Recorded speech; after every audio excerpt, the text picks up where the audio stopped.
आप मरीज़ को ये देसी अद्विया दीजिए और साथ जो ग़िज़ा मैंने मना कर दी है, यानी कि गर्म खुश्क जो आप स्क्रीन पर चार्ट में देख चुके हैं, वो गर्म खुश्क ग़िज़ाएँ मरीज़ को बिल्कुल नहीं देनी। और जो ग़िज़ाएँ मैंने रिकमेंड की हैं, आपको बताई हैं, उन ग़िज़ाओं पर अमल करने से, मरीज़ को देने से आप देखेंगे कि मरीज़ को पेशाब के अंदर जो तंगी हो रही थी, पेशाब रुक रुक के आ रहा था, दर्द हो रही थी या बोझ बना हुआ था, वो ख़त्म हो जाएगा और मरीज़ बिल्कुल ठीक हो जाएगा। चंद दिन के इस्तेमाल से ये मर्ज़ दोबारा होगा भी नहीं। अस्सलामु अलैकुम वरहमतुल्लाहि वबरकातुहू।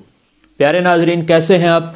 उम्मीद करता हूँ कि आप बिल्कुल खैरियत से होंगे, मज़े में होंगे। नाज़रीन मोहतरम, क्या आपको बार बार पेशाब की हाजत होती है और आप जब बाथरूम जाते हैं तो आपको पेशाब नहीं आता, और अगर पेशाब आता भी है तो रुक रुक कर और तंगी के साथ आता है, और आप जानना चाहते हैं कि ऐसा क्यों होता है, ये मर्ज़ किस वजह से होता है, इसके पीछे कौन से असबाब हैं और कौन सी ग़िज़ा ऐसी सूरत में खानी चाहिए और किन ग़िज़ाओं से हमें परहेज़ करनी चाहिए, और इसके लिए देसी इलाज क्या है, हर्बल मेडिसिन के अंदर इसका इलाज है या नहीं है, अगर है तो कौन सा इलाज इसका करना चाहिए, इन तमाम बातों का जवाब आज की इस वीडियो में है। तो वीडियो को कहीं भी स्किप ना कीजिएगा, वीडियो को आखिर तक देखते रहिएगा ताकि आपको इस मर्ज़ का सही हर्बल देसी मेडिसिन से आपका इलाज हो सके। इस मर्ज़ में मरीज़ को पहले तो बार बार पेशाब की हाजत होती है, और जब वो बाथरूम में पेशाब के लिए जाता है तो उसको जो पेशाब आता है उसकी धार बिल्कुल बारीक होती है। और कभी ऐसा होता है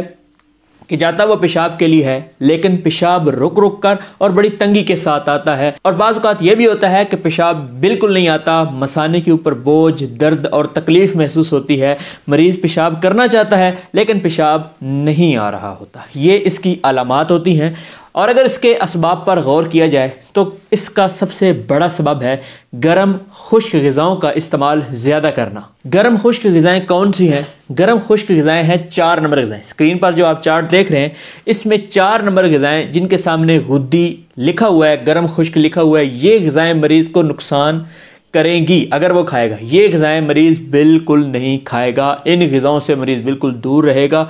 और अगर मरीज़ खाना चाहता है तो 5 नंबर ग़िज़ाएँ खाएगा, 6 नंबर ग़िज़ाएँ खाएगा और 1 नंबर ग़िज़ाएँ खाएगा।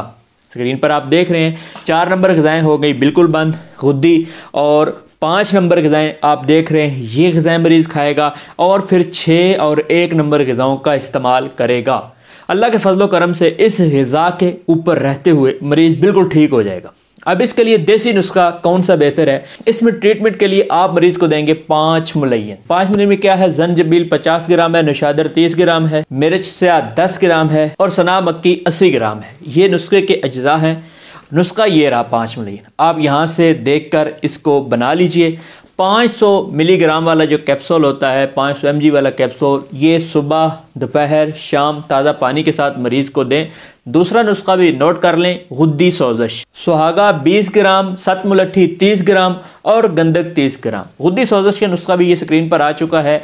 इस नुस्खे को आप बना लीजिए, अल्लाह के फजल करम से मरीज़ बिल्कुल ठीक हो जाएगा। गुद्दी सोजश की जो मिकदार खुराक है वो 1 ग्राम सुबह, दोपहर, शाम ताज़ा पानी के साथ। अगर मर्ज़ बहुत शदीद हो, ये नुस्खा देने से मरीज़ को अफाका ना हो रहा हो, तो तीसरा नुस्खा भी साथ ऐड कर लें, तरियाके गुर्दा। ये स्क्रीन पर नुस्खा आ चुका है, इसको यहाँ से स्क्रीनशॉट ले लीजिए, इसको भी बना लीजिए। अगर बहुत शदीद मर्ज़ हो, बहुत पुराना हो चुका हो, या बहुत शिद्दत के साथ ये मसला पेश आ रहा हो कि मरीज़ को पेशाब नहीं आ रहा, बहुत दर्द हो रही है, तकलीफ़ हो रही है, पेशाब रुक चुका है, तो उस वक़्त आप तरियाके गुर्दा का नुस्खा बनाकर भी मरीज़ को साथ देंगे।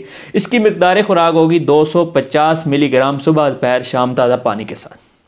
आप मरीज़ को ये देसी अद्विया दीजिए और साथ जो ग़िज़ा मैंने मना कर दी है, यानी कि गर्म खुश्क जो आप स्क्रीन पर चार्ट में देख चुके हैं, वो गर्म खुश्क ग़िज़ाएँ मरीज़ को बिल्कुल नहीं देनी। और जो ग़िज़ाएँ मैंने रिकमेंड की हैं, आपको बताई हैं, उन ग़िज़ाओं पर अमल करने से, मरीज़ को देने से आप देखेंगे कि मरीज़ को पेशाब के अंदर जो तंगी हो रही थी, पेशाब रुक रुक के आ रहा था, दर्द हो रही थी या बोझ बना हुआ था, वो ख़त्म हो जाएगा और मरीज़ बिल्कुल ठीक हो जाएगा।